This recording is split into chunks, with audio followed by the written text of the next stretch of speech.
Provost, ladies and gentlemen, a very warm welcome here today. Welcome to the Golden Lion. My name's Paul Watterson. I'm the owner of the hotel. I'm delighted you all can be with us today for the unveiling of this painting by Scottish artist William Dobie, who I'm glad to say is here with us too. As many of you know, we opened our new bar and restaurants Cronies last May in celebration of Robert Burns and his friends' visit to the hotel on the 26th of August in 1787. And the tale is that in the summer of 1787, Burns left Edinburgh with his schoolmaster friend Willie Nicol on a trip to Inverness to publicise some of his poems. On the way they lodged at Wingate's Inn. In 1784, John Wingate commissioned the famous Scottish architect Gideon Gray to build a hotel on his land in what was called then Quality Street, which is now King Street, a coaching inn, and today the Golden Lion stands on that site.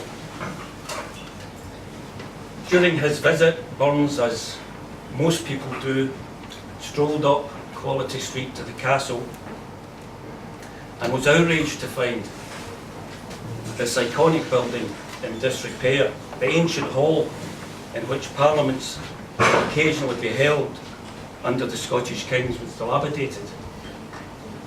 So this aroused his anger, and on returning to the hotel for dinner with his friends Nicol, Stirling schoolmaster Christopher Bell, Lieutenant Forrester of the Castle Garrison, and David Doig, who was rector of Stirling Grammar School, he etched the famous Stirling Lines poem on a window pane in the hotel, which reflected very badly on King George III, the reigning monarch, the Hanoverian line, and he blamed them for the state of disrepair at the castle.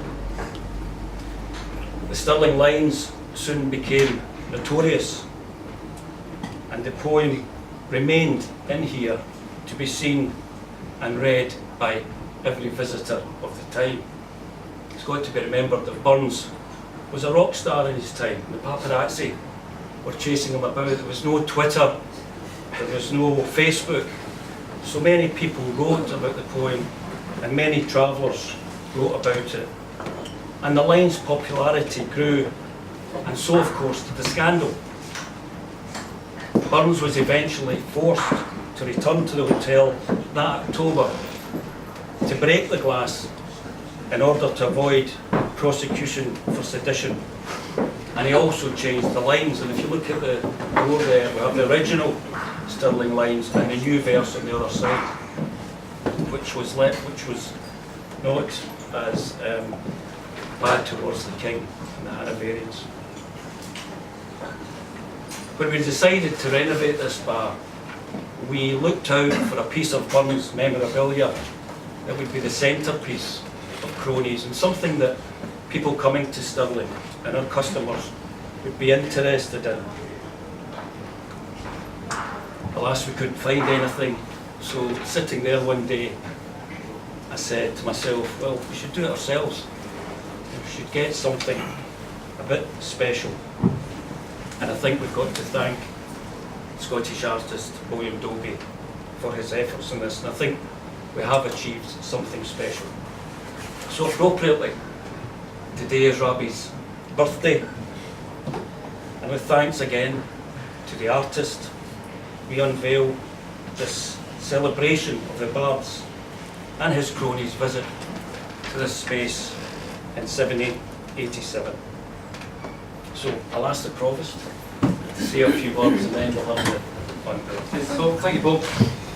It's easy enough for me to say some nice things about the Golden Library, but Paul just and I will do, honestly, but Paul just reminded me of something there. So in context, so 1787, there's all stuff going on around the place, and Burns is writing these lines, and probably fair to say that the Hanoverians at that time weren't too chuffed with what was being said.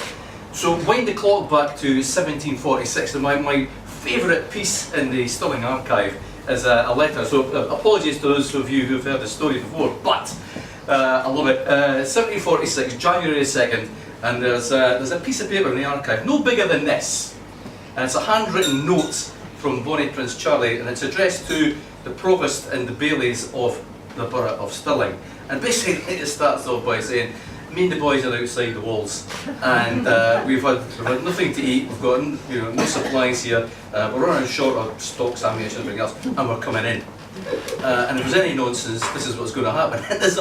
Honestly, you look serious for yourselves.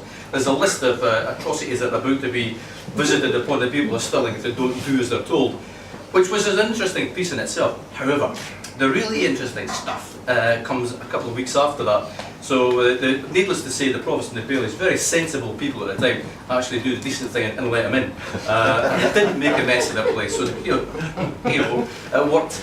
However, the council minutes book, shortly after that, contains about 12 pages, and you remember this is the original letter about this big, so the council minute book at the time, each page is yay big, and there are about a dozen pages in the council minute book, Bailey after Bailey, councillor after councillor, saying, it wasn't me, it wasn't me, it wasn't me, actually it wasn't me, and so on and so forth. And then, honestly, there's a reproduction, I think it is, of the London Gazette, front page of the London Gazette, again 1747, from the people of Stirling to the King, King George at the time. An open letter, which basically says, we the people of Stirling would like to say, it wasn't us.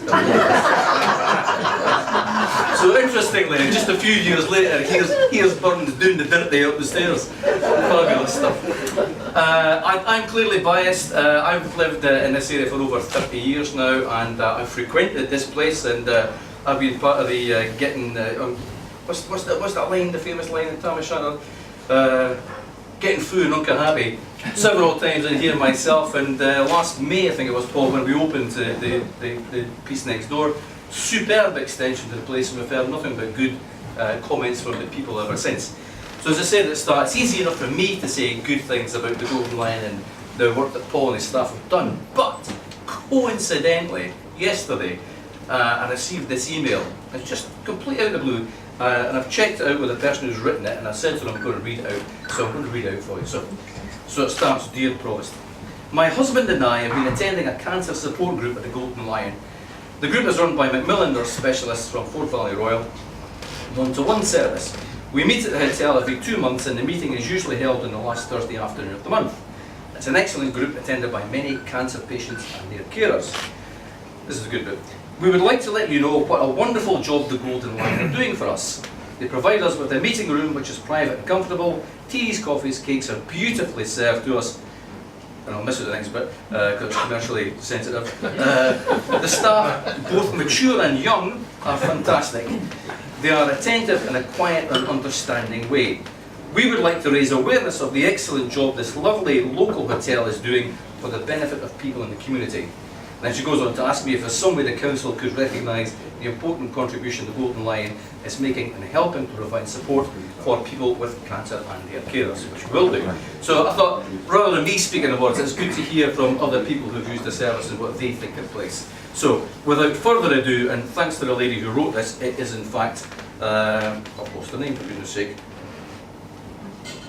Oh, right, okay, no, I've not got to read the name, I'm sorry.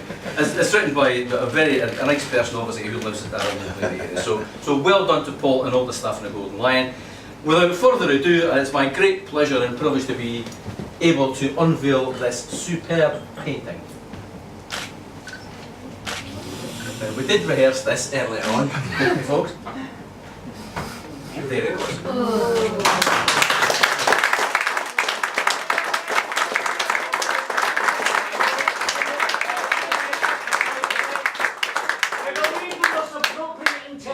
To private events is a way and bile your heed.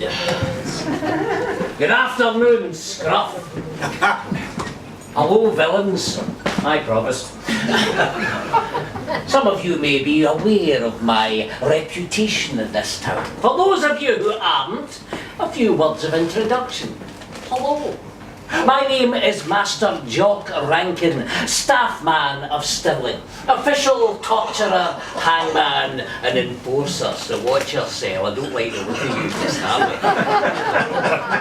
I am required to perform any acts of punishment upon those who wrong the name and reputation of our good wee Commonwealth. So you watch yourself as well, sir. And on those occasions when there are no sundry actions of punishment to be carried out, in an early example of the public-private partnership, I'm called on behalf of the Merchants' Guild and the Sheriff's Office to seek out vagrants and others who owe debts to the gentry of the town. With this in mind, I'll give you one of these, you might be aware of this individual. I am in search of a rogue. Give me an ooh. A rascal, give me an Spread that. A roistered oyster, give me a... What does roistered oyster mean? Have that as well. You may be aware of his name, and indeed I believe that is almost a certainty. His name is... Rabbie. Ah, you're amongst his villainous cronies as well, are you? I should have known that. Aye, but I've been in search of that rascal, my friends, for within the walls of this fine establishment, Robert Wingate's Inn, he perpetrated not one, but two villainous crimes. Give me another ooh. You're shocked and stunned, I can tell. First of all, on the evening of Sunday, the 26th of August, 1787, the rascal did resort here with a number of his cronies and imbibed large quantities of ale, wine, whisky and porter. And distressed, he said, by the ruinous state of our dear castle of Stirling, he immediately retired to his hotel room and did what any celebrity would in the circumstances. He trashed the gaff. He took a diamond engraver's stylus and scratched a verse upon the window. The villainous verses, scurrilous, seditious even. Here's... You shut it as well. This is culture, don't you know? Here's Stuarts once in triumph reigned, and laws for Scotland's weal ordained. Had now unroofed their palace stand, their sceptres swayed by other hands. Fallen indeed down to the earth, whence grovelling reptiles take their birth. The injured Stuart line is gone, a race outlandish fill their throne, an idiot race to honour lost, who know them best, despise them most. Leave the overacting to the professionals. I could see you chuckling there. Didn't he chuckle? That's no funny. Good King George III takes very unkindly to being compared to pond life.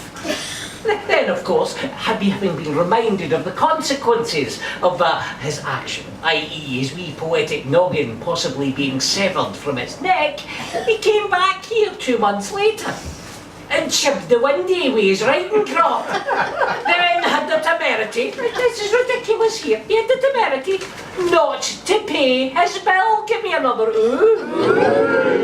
You're getting the hang of this, aren't you?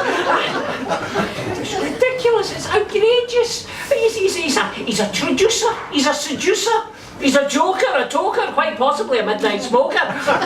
He is most certainly the gangster of love, as poor Jean Armour can testify to, of course.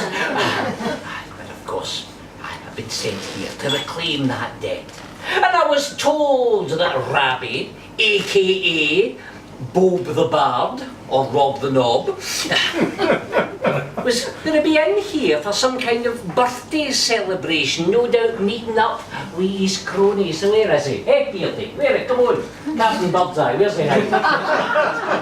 Up your sleeve, aye. I'll deal with him later on. And what's this?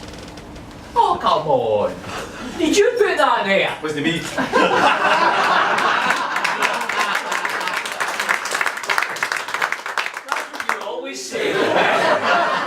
We're bringing the Russians next. No, look at that, there they are, the villains, there they are. Oh, have you ever seen such a bunch of convicts in waiting there? There's Rabbie, am I in that wee bird at the back there, you can tell. Captain Martin Forrester, a sweary kind of man and a bit of a soldier. I think you could have told that from the uniform.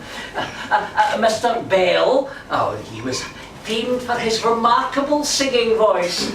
I'm not sure his neighbours appreciated that when he was coming back from the tavern of an evening. And there at the end, 68-year-old, give me an Episcopalian lay preacher and Latin master at the grammar school, Dr. Doig. It's always the quiet ones.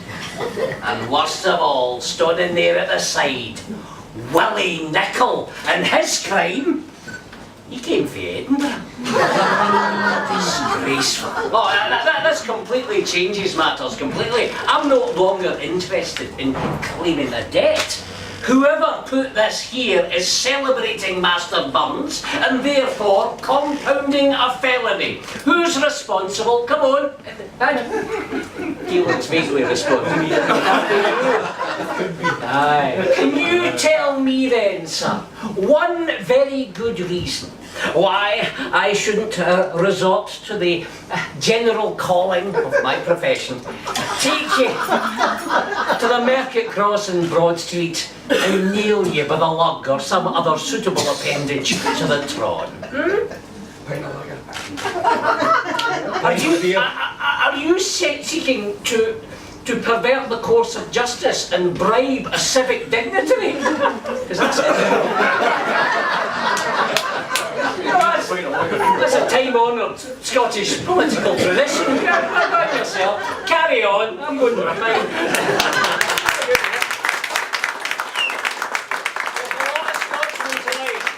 I might get hammered.